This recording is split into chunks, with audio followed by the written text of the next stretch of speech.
नमस्कार दोस्तों, स्वागत है आप सभी का हमारे YouTube चैनल ज्योतिष फलादेश विज्ञान पर। और मैं हूं आपका ज्योतिष मित्र, आपका वेद मित्र नीरज पंत।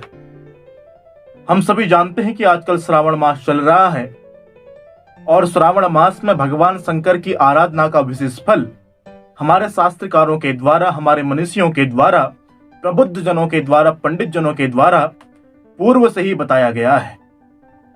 जो भी व्यक्ति श्रद्धा भाव से समन्वित होकर के, प्रेम भाव से भाव युक्त होकर के इस श्रावण मास में पत्रम पुष्पम फलम तोयम इत्यादि दिव्य पदार्थों से समन्वित पूजा करता है तो निश्चित रूप से भगवान शंकर की कृपा आशीर्वाद से वह व्यक्ति अपने जीवन काल में सभी सुख संपदाओं को भोगता है, सभी सुख संसाधनों को प्राप्त करता है।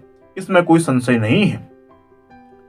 लेकिन इस श्रावण मास में बहुत सारे लोगों के अंतःकरण में इस प्रकार का प्रश्न बना हुआ है कि इस श्रावण मास में अधिक मास भी पड़ रहा है, मल मास भी पड़ रहा है, तो हमें क्या करना चाहिए।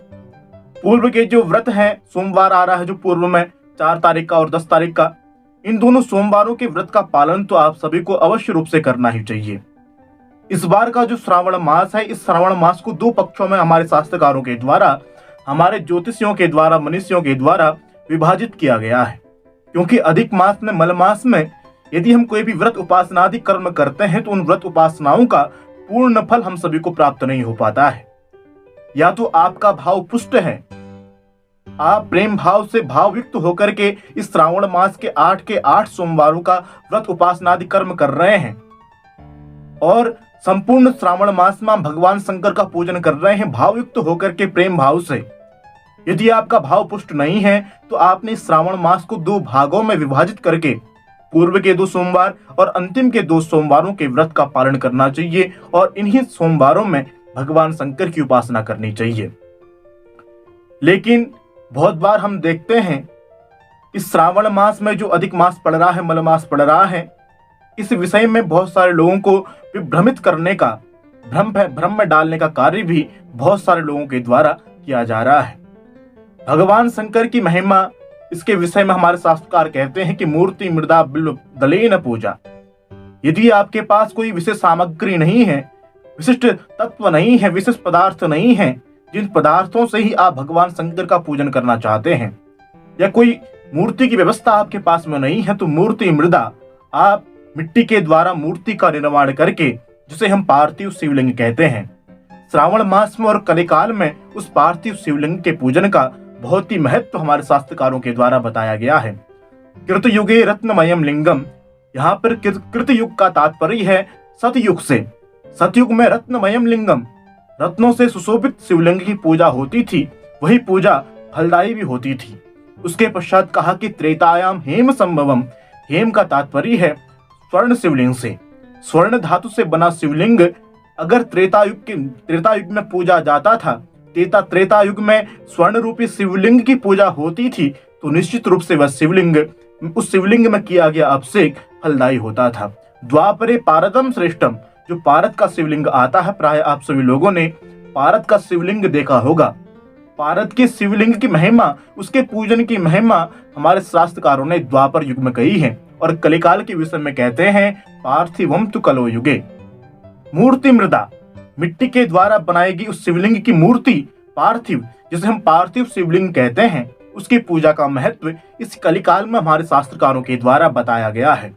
और जो भी व्यक्ति श्रद्धा भाव से समन्वित होकर के इस कलिकाल में भगवान के इस पार्थिव शिवलिंग का पूजन करता है, तो हमारे शास्त्रकार कहते हैं आयुष्मान बलवान श्रीमान पुत्रवान धनवान सुखी, वह इन सारे ऐश्वर्यों को प्राप्त करता है। वरभिष्टम लभेन लिंगम पार्थिवम यह समाचरित, जो व्यक्ति श्रद्धा भाव से समन्वित होकर के, प्रेम भाव से, जिसके भाव पुष्ट हैं और उसके पश्चात पार्थिव शिवलिंग की पूजन करता है, तो उसके सारी अभिलाषाएं, सारी आकांक्षाएं, सारी महत्वाकांक्षाएं, उसके सारे अभीष्ट भगवान शंकर की कृपा आशीर्वाद से उसे प्राप्त होते हैं। इसमें कोई संशय नहीं है।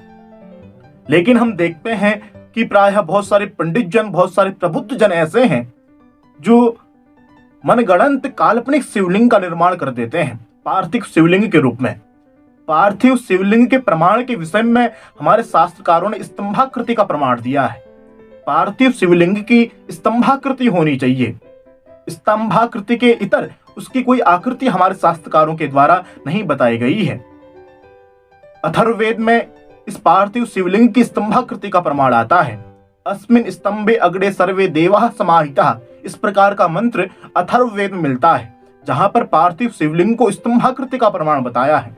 लेकिन बहुत सारे प्रबुद्ध जन मनगढ़ंत कोई मूछ का निर्माण कर रहा है, कोई किसी प्रकार का निर्माण कर रहा है, उसके पश्चात उस शिवलिंग में अभिषेक करवाया जा रहा है।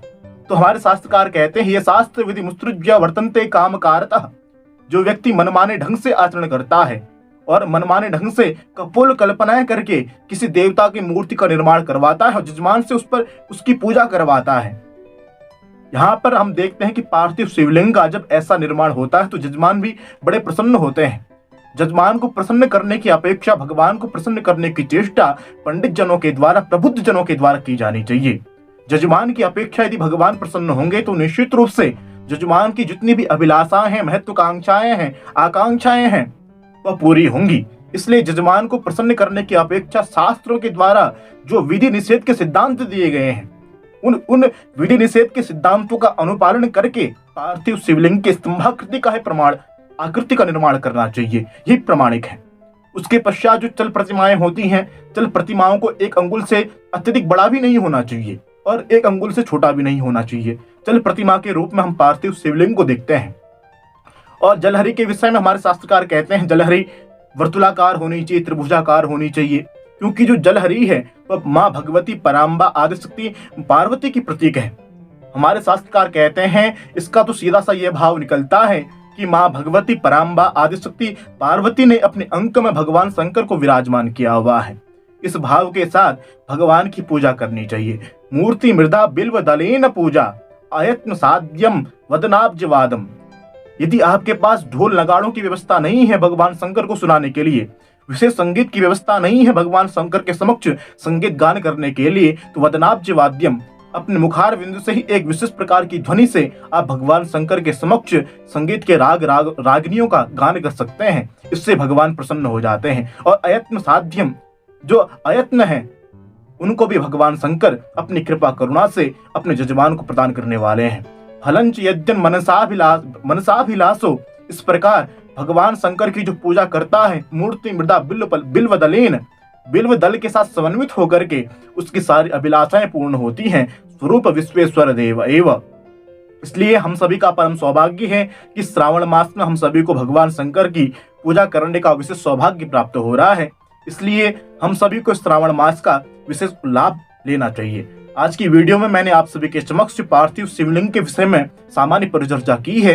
यदि आपको हमारा वीडियो पसंद आता है तो हमारे YouTube चैनल ज्योतिष फलादेश विज्ञान को सब्सक्राइब करना मत भूलिएगा। आज के लिए बस इतना ही। पुनः उपस्थित होंगे नई वीडियो के साथ, तब तक के लिए धन्यवाद।